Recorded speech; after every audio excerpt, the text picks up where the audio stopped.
Vous allez prononcer vos vœux perpétuels le 4 décembre en l'église Saint-Pierre à Bordeaux. Qui êtes-vous, sœur Anne-Flore? Je suis rentrée à l'Assomption en 2002 et j'ai cheminé selon le parcours de la vie religieuse et avec beaucoup de parcours et de joie et d'étapes. J'arrive au vœu perpétuel, donc l'engagement définitif jusqu'à la mort dans la congrégation des religieuses d'Assomption à la suite du Christ et selon la règle de vie propre à l'Assomption. J'ai choisi l'Assomption parce que nous avons une vie contemplative et une vie apostolique. Donc c'est ce qui m'a amené à choisir cet ordre et à m'y engager définitivement, après avoir bien vu que c'était là que j'étais heureuse. Quelle est cette vie apostolique? Au niveau de la vie apostolique, je suis responsable de la pastorale à l'école, donc l'école de Assomption Sainte-Clotilde à Bordeaux sur les boulevards.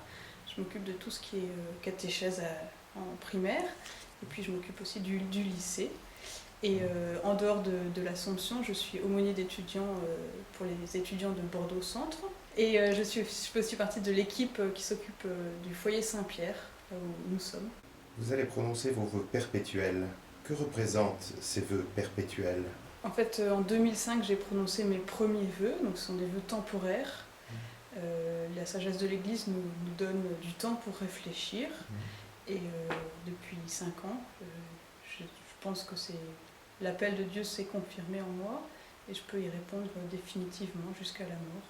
Donc c'est un engagement de vœu qui est le vœu de chasteté, pauvreté, obéissance à la suite du Christ. C'est ça le plus important. Vous accompagnez des jeunes. Quelle est la place d'une religieuse parmi les écoliers et les étudiants? Je pense que c'est vrai qu'il y a un côté radical de suivre le Christ pour toujours, d'une façon particulière, parce que c'est à l'Assomption, et notre vie à l'Assomption est très communautaire.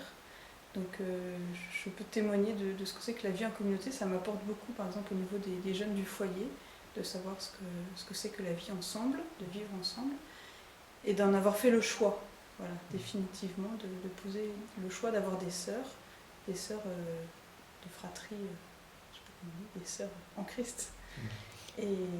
Et ça, c'est vrai que c'est très important pour les étudiants de voir ce que c'est. Je pense qu'aussi l'Assomption est une congrégation moderne et jeune, même si nous avons plus de 150 ans d'existence à Bordeaux. C'est important, les jeunes sont sensibles à un visage nouveau, en tout cas un visage de l'Église qui est actuel. Et ça, je pense que l'Assomption l'apporte bien. Le 4 décembre, vous prononcez vos vœux. Alors le 4 décembre, ce sera une grande fête. Oui, donc ça commencera même le 3 décembre, le vendredi soir. Donc je vous invite tous à une veillée de prière qui aura lieu à l'Assomption, donc à la chapelle du collège 370 boulevard Wilson. Nous serons réunis pour expliquer les 4 signes forts de la profession religieuse, c'est-à-dire l'appel, la prosternation, que vous voyez aux ordinations habituellement, et dans la consécration religieuse qui a lieu. Et puis les vœux qui ont lieu entre les mains de la supérieure générale ou de sa représentante, et l'alliance que je recevrai avec ma parole gravée dedans. Et puis cette veillée va entamer une nuit et une journée de retraite pour les étudiants.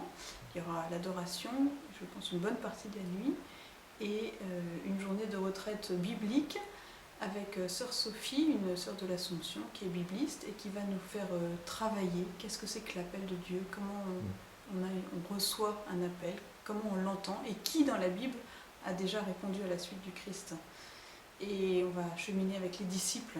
Et puis ce chemin va nous amener, j'allais dire tout naturellement, à Saint-Pierre, donc le lieu des étudiants en centre-ville, où je prononcerai mes vœux à 17h30 le samedi 4 décembre.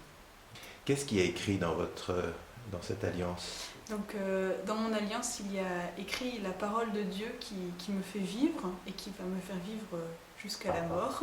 Réjouis-toi, je suis avec toi.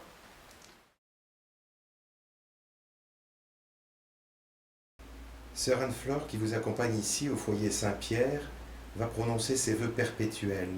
Que pouvez-vous dire de cet engagement radical? Moi, cet engagement me touche parce que j'ai vécu 2 ans avec elle au foyer d'Assomption. Donc c'était la vie communautaire avec les jeunes du foyer et aussi avec les religieuses. Comme ça que je connais bien sœur Anne-Flore. J'ai eu l'occasion d'expérimenter avec elle un peu la vie religieuse. Parce qu'on devait aller aux offices avec les sœurs, une fois par jour.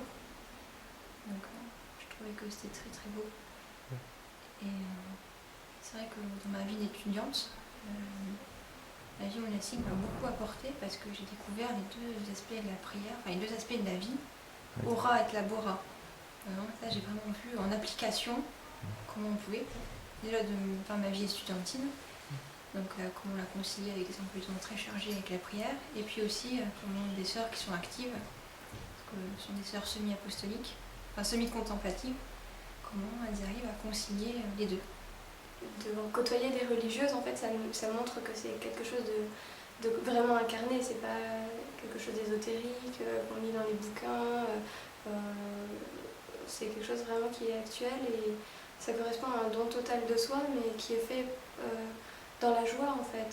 Ce sont des femmes qui décident de se donner complètement à Dieu parce qu'elles savent que Dieu va pouvoir les combler et qu'elles vont être heureuses aussi comme ça et elles en témoignent dans leur vie.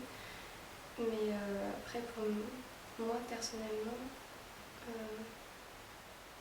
oui, ça me montre que vraiment c'est possible d'être religieuse et d'être heureuse.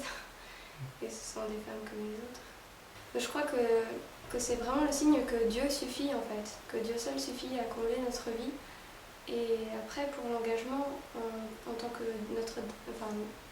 Dieu nous comble, donc ça c'est la part de Dieu, et nous, le fait qu'on puisse lui donner notre vie entièrement, enfin pas en retour, parce qu'on ne peut pas lui rendre la même chose, mais c'est une démarche que la vie religieuse peut prendre comme forme, mais je crois vraiment que c'est à chacun de donner sa vie en entier à Dieu. C'est ce à quoi chaque chrétien est appelé. On ne peut pas dire que quand on est dans le monde, on va aimer Dieu quand on va à la messe ou quand on participe à des actions caritatives, etc. Et que notre partie professionnelle, ça va être complètement décalé. Je crois qu'on doit donner sa vie complètement on est appelé à donner sa vie complètement à Dieu, quel que soit notre état de vie. Et les religieux, justement, ils nous tirent vers cette perfection, en fait, de la vie chrétienne. Et je crois qu'être époux ou épouse du Christ, c'est quelque chose auquel chacun est appelé. C'est un exemple pour nous et une vision du Christ qu'on n'a pas aujourd'hui, dont on n'a pas aujourd'hui la notion et dont on cherche encore cette signification pour suivre ce chemin. Et il y a des personnes qui nous entourent et qu'on connaît un petit peu et qui font cette démarche-là et qui pour nous, ça nous parle, ça nous donne des éléments pour cheminer aussi. C'est un peu l'une des premières années où je m'engage réellement dans une vie tournée un peu vers le Christ, vers le Seigneur, à travers la vie que je vis ici au foyer Saint-Pierre. Et donc, à ma manière, ça prend beaucoup de sens pour moi parce que c'est vrai que elle fait encore un pas en plus et moi-même je me pose aussi la question, il m'est arrivé comme ça de me poser la question et donc ça prouve que c'est quelque chose qui peut s'offrir à nous et je pense que le fait d'un moment faire le pas, tout ça, c'est quelque chose de très fort pour elle et je trouve ça super beau, quoi, tout simplement.